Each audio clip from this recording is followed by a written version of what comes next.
Aló, sí, buenas tardes. Bueno, ya para terminar les voy a hablar un poquito sobre ayudas diagnósticas en oftalmología. Las ayudas diagnósticas en oftalmología son algo muy lejano cuando uno está en la oftalmología, en la medicina general, pero me parece que hay algunas que pueden ser más cercanas a ustedes y que pueden encontrarle utilidad en su práctica diaria, sobre todo porque a nosotros consultan pacientes con patologías oftalmológicas constantemente. Hemos pasado el día viendo diversas patologías, vimos glaucoma, estrabismo, keratoconos, miles de enfermedades, sé que tienen la cabeza llena de diversos conceptos, pero voy a tratar de hablarles de la manera más simplificada de estas ayudas diagnósticas que, como le digo, pueden ser de mucha utilidad y es importante el conocimiento para todos.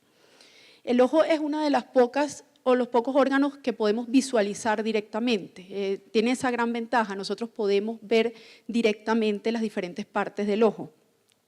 Y es por eso que en la oftalmología nos hemos dedicado, o los ingenieros se han dedicado a diseñar equipos que permiten ver desde la parte más externa, como la película lagrimal, hasta la parte más interna, como pueden ser los músculos extraculares, el nervio óptico o la órbita.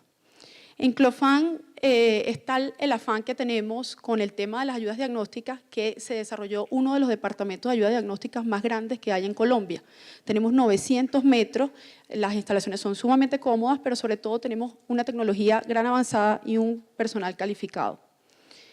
Y por tanto tenemos un portafolio de ayudas diagnósticas bastante amplio. Ahí tenemos exámenes que nos permiten prácticamente evaluar cualquier área del ojo, pero yo les voy a hablar solamente de 3 exámenes específicamente. Voy a hablarles sobre la campimetría computarizada.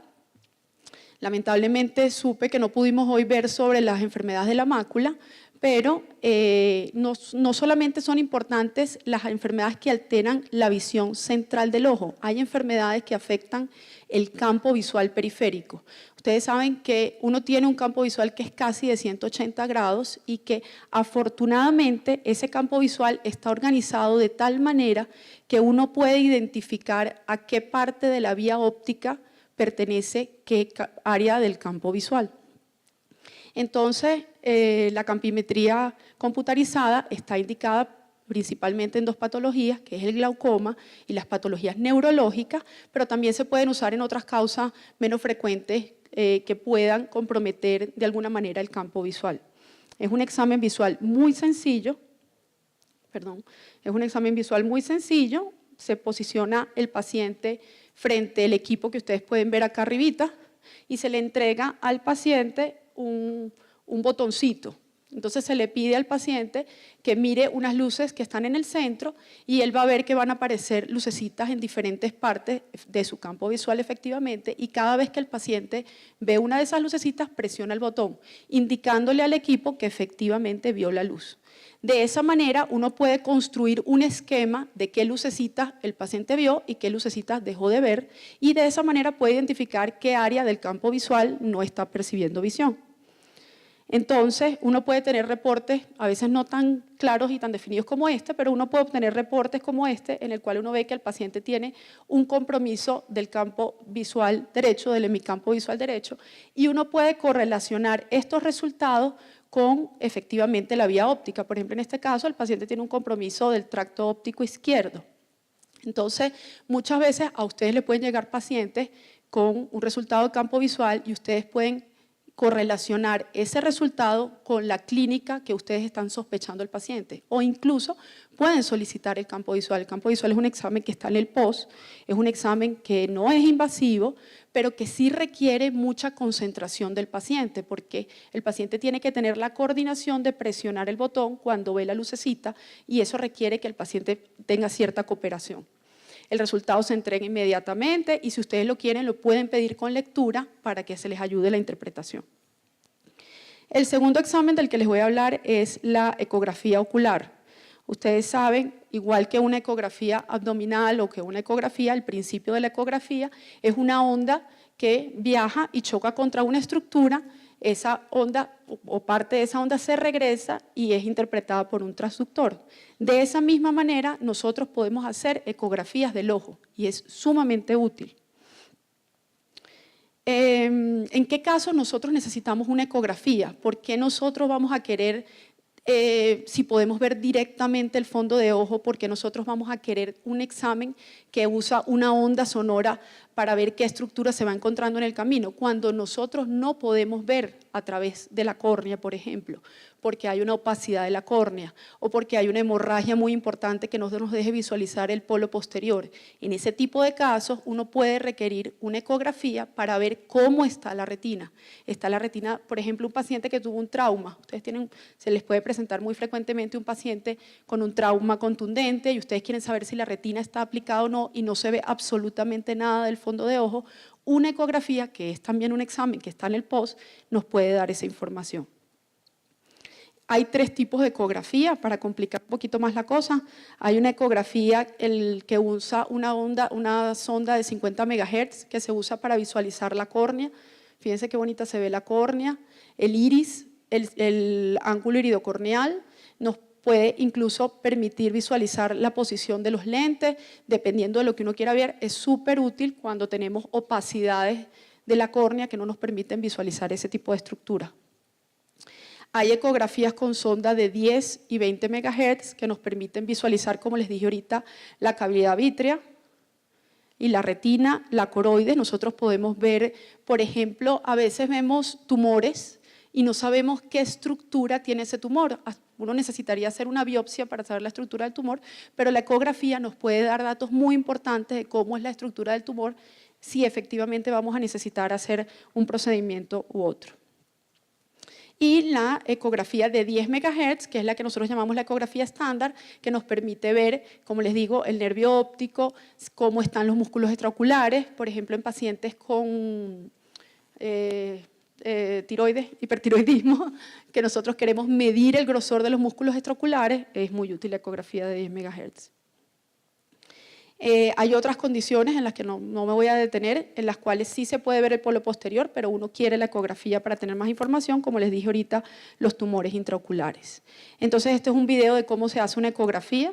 Se usa una sonda, se usa una gelatina como medio de contacto y nosotros entonces podemos ver de manera dinámica cómo está el vitrio, cómo está la retina, cómo está el segmento anterior de ese paciente, dependiendo de las necesidades que tengamos. Como les digo, es un examen que está incluido en el POS, no es invasivo y también va con lectura, se entrega inmediatamente y va con lectura para facilitarles a ustedes la interpretación. Y ya para terminar, les voy a hablar sobre la angiografía fluoresceínica y las fotos de fondo de ojo. La angiografía para nosotros es sumamente útil porque nos permite hacer un registro del fondo de ojo y nosotros podemos hacer un seguimiento en el tiempo de ese paciente. Por ejemplo, cuando tenemos un nebus coroideo, que uno no tiene la seguridad de si es o no una lesión maligna o uno simplemente dice, bueno, déjame seguirlo en el tiempo para ver cómo se comporta en el tiempo. Las fotografías del fondo de ojo son sumamente importantes. Pero además en Clofan tenemos esta cámara que se llama la Optoma, que es única en Colombia, bueno, creo que ya llegó una a Bogotá, que nos permiten realizar imágenes del fondo de ojo de hasta 200 grados. Nosotros podemos ver 200 grados de la retina del paciente y podemos hacer fotos de campo amplio, podemos hacer la angiografía en la cual se le coloca un colorante al paciente y observamos cómo se comporta ese colorante mientras transcurre por los vasos del paciente y podemos hacer fotos de autofluorescencia que nos permiten visualizar el metabolismo de algunas estructuras de la retina. Voy a mostrarles un poquito de cómo es la tecnología del Optoma, que es muy diferente de la angiografía estándar que conocíamos tradicionalmente, porque la angiografía estándar era con cámara, con flashes, había que pedirle al paciente que mirara arriba, mirara abajo para lograr obtener. En cambio, la Optoma es diferente, se posiciona el paciente y realmente no es una cámara fotográfica, sino que es un láser que realiza el escaneo de la retina. Fíjense que es un examen muy sencillo. Nosotros tenemos a la doctora Coral que nos ayuda a realizar las angiografías, es una experta ya, y se hace como un enfoque y el equipo emite unos rayos láser que hacen como un escaneo de los 200 grados de la retina. Es un examen muy sencillo, se puede hacer incluso sin requerir dilatación pupilar. Sin embargo, cuando hacemos uso de la fluoroceína, estamos haciendo uso de un colorante y el colorante ya forma a ser un examen de tipo invasivo y requiere unas características específicas. Y por eso contamos con la doctora Coral allá. Fíjense lo que les decía, son rayos de láser, un rayo rojo y un rayo verde que realizan el escaneo de la retina haciendo uso de unos grandes espejos que tiene el equipo por dentro. Antes, nosotros cuando veíamos la retina con una cámara tradicional solamente veíamos esto, que eran 45 grados centrales. Ahora con el Optomap nosotros podemos ver 200 grados centrales. Para nosotros es un gran avance y es de gran aprovechamiento, por ejemplo, para pacientes con retinopatía diabética que queremos ver cómo evolucionan en el tiempo. Quiero mostrarles un videíto cortico de mi hija. En ese momento tenía 4 años. Antes nosotros tomar fotografías de retina de niños era casi imposible, pero con este equipo realmente se ha hecho muy fácil y ahora las imágenes de los niños son cada vez más frecuentes. Entonces, si bien los departamentos de ayuda diagnóstica tienen por objetivo realizar exámenes de ayuda diagnóstica para el diagnóstico y el seguimiento de patologías oftalmológicas, realmente yo que conozco el departamento de Clofán muy de cerca, les puedo dar fe que el departamento trata de ir de un poquito más allá. Se busca también aportar y mejorar cada vez más la seguridad de nuestros usuarios porque estamos monitorizando, registrando, analizando y tratando de prevenir constantemente cualquier fallo en la atención para que no tengamos eventos adversos. Tratamos cada vez más de mejorar la oportunidad en la entrega de resultados, en los tiempos de la sala de espera y en la asignación de citas. Y estamos tratando cada vez más de mejorar la confiabilidad de nuestras pruebas, prestando un servicio más exacto a través de la capacitación de nuestras auxiliares de enfermería y validando y verificando todos nuestros resultados. Todo eso porque queremos otorgar un servicio cada vez más humanizado. La idea de Clofán de integrar esta charla al día de hoy es hacer un enlace que ustedes sepan que pueden comunicarse con nosotros cuando tengan alguna duda. Tengo un paciente con estas condiciones, ¿cómo puedo? ¿Cuál es el examen ideal? ¿De qué manera lo debo pedir? ¿Cómo puedo hacer la interpretación? Y ahí están los correos, ahí está mi correo y está el correo de Beatriz, que es la coordinadora, y del doctor Alfaro, que es, el director científico de la unidad de ayuda diagnóstica. Bueno, muchísimas gracias, eso era todo.